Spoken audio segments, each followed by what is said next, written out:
Apparently it's raining like every day here. I promise I'm not trying to film these all in the rain. Farewell, Earth's Bliss was written in 1966, and as soon as I read the author's name, I knew this was going to be a banger. D.G. Compton has got to be the single best science fiction rapper name of all time. Okay, so this book is set in the near future, and in this future, some criminals, instead of being sent to jail, they get sent to this penal colony on Mars. The book kicks off by following 24 prisoners on their 9-week journey to Mars. As soon as the prisoners arrive, they start to try to assimilate with the people, the roughly about 200 people / prisoners that are currently living in the settlement on Mars. Farewell, Earth's Bliss follows the characters from the latest flight to Mars as they build their life in the town of the Martian prison settlement. So much shit happens in this book. So many people, so many different situations, so many different themes, so many different moral questions, and it's all done in 188 pages. My goal for this review is to just skim the surface of these things and show you how flushed out this brilliant novel is. One thing I immediately noticed was the breadth and the depth of the characters. We don't just follow like one guy. We follow a pretty large chunk of the people who came up on the last flight from Earth to the Mars settlement. And they're weird. A lot of them are. It reminds me a lot of One Flew Over the Cuckoo's Nest, if you've ever read that book, just the general vibe of how the characters all mesh together. They're just kind of weird. The vibe is uneasy throughout, and I don't exactly know if the sense that things are off is because these people have always been like that, or because everyone's acting like that because they've been on a prison settlement on Mars for so long. The amount of character building that Compton achieves in this book is really astounding. A lot of books do a good job of building up a character, but a lot of times it's just done from one angle. Like, let's say you read a space opera, you might only understand the character in like fantasy-like noble encounters. Farewell, Earth's Bliss is different. Compton shows us many different sides to these characters. The way that the settlement works is that when a new batch of prisoners lands, everyone is matched up with a host family that they go and live with on Mars. And just like the characters on the flight up, these are some really peculiar people. This way, Compton is kind of showing us a bunch of different angles to these characters. We get to see the characters on the flight up. We get to see them as they maneuver around the settlement. We get to see them interact with their host families, and more and more. All right, disclaimer, I'm going to start talking about politics in this book, and not like capital P politics, right? Just kind of general life stuff. But I know some people are super sensitive to this stuff, so if you don't want to hear that, you're free to go. So probably the most obvious philosophical discussion that Compton proposes is one about incarceration. The settlement at its heart is a prison. You know, it's superficially very different from the one on Earth, though. It's on Mars, there's no guards, they have theoretically complete freedom within their domain, but Compton does what any good, prolific science fiction author does, and he takes something very alien and he uses it to comment on something very familiar.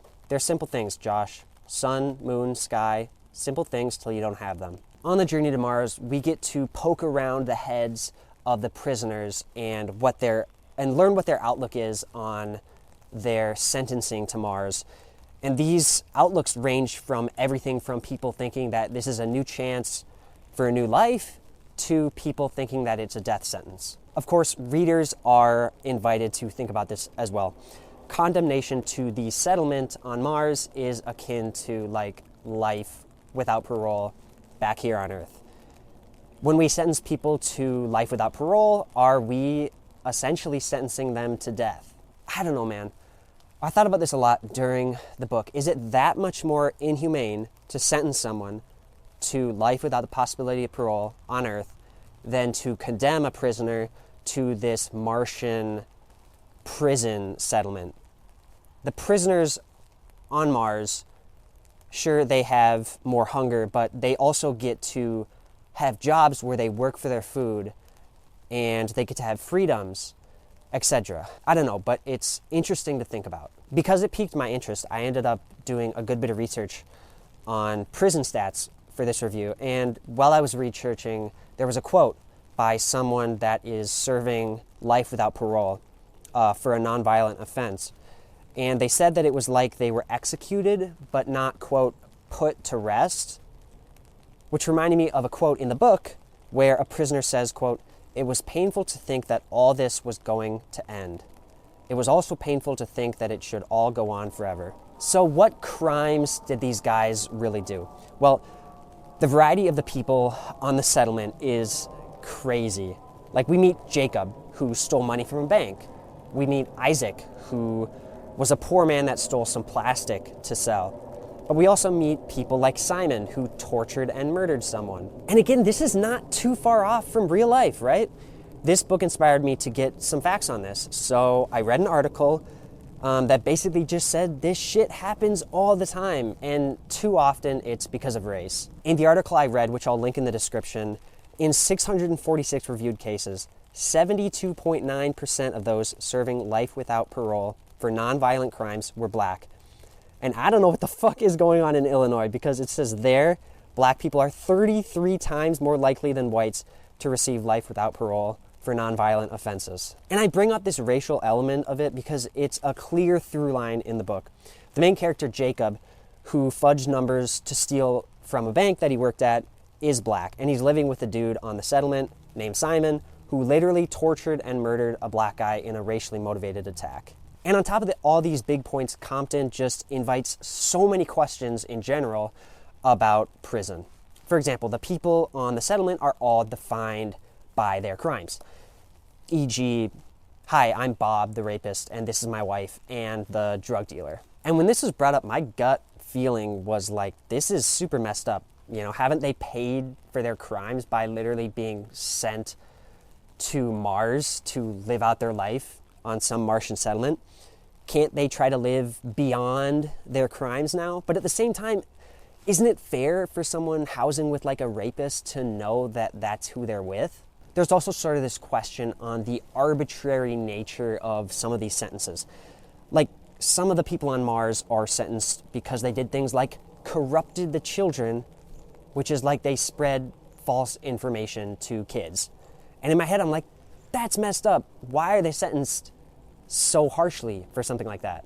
But then you start thinking about Earth, right? And there's plenty of people serving life for doing something like selling meth. And logically, who's to say that that's so much more arbitrarily bad than doing something like corrupting the children in their society? Obviously, right, there's levels. But the fact that it makes me start thinking about these things is really awesome. Another topic Compton touches on a lot is religion and groupthink.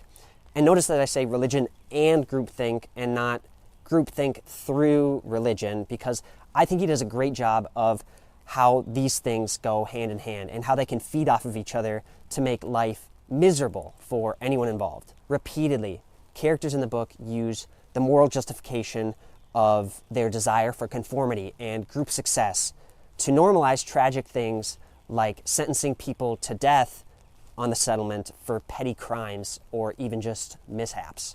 The laws are just so fucked up on the settlement, and it's hard to read because any one of them could theoretically rebel, but there's this pervasive aura of fear with all the people under the spell of this communal brainwashing, and it's spearheaded by the religious commitment of the community. A lot of hot topics that you've heard in the past few decades Compton touches on.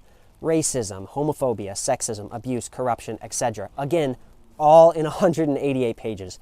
I won't go deeply into everything, but there are a few things that I've got to touch on. I've already talked about Jacob and the racism that he endures, but his situation is the canvas for more depictions of tragic injustices as well.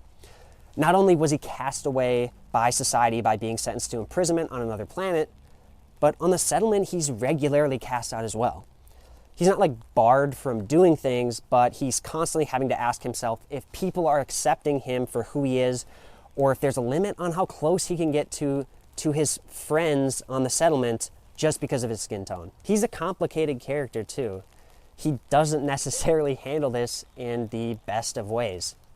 Overall, there's an inescapable feeling of isolation with the character of Jacob that is really terrifying. The character arc of another character in this book is tremendously tragic, and I just got to touch on it. One of the women is saved by someone, but is then held captive as somewhat of this sex slave by the character, which puts her in this horrendous situation where her life is in the hands of someone who is at best a toxic partner and at worst is abusing her.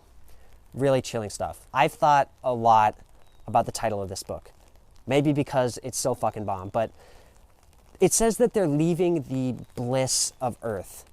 But in reality, the society that they escape to is very similar to Earth, but not in its blissness, right?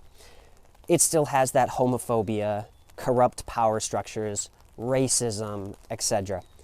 Kind of like the problems on the settlements aren't anything new, just an exacerbation of issues on Earth. Overall, this cult-like environment of bigotry and groupthink creates an ecosystem of suffering and fear for everyone within it, even those not affected directly by the injustices. Going back over this book, it's almost shocking how much was covered, and I was incredibly impressed by Compton's ability to write something so engaging while being so tremendously thought-provoking.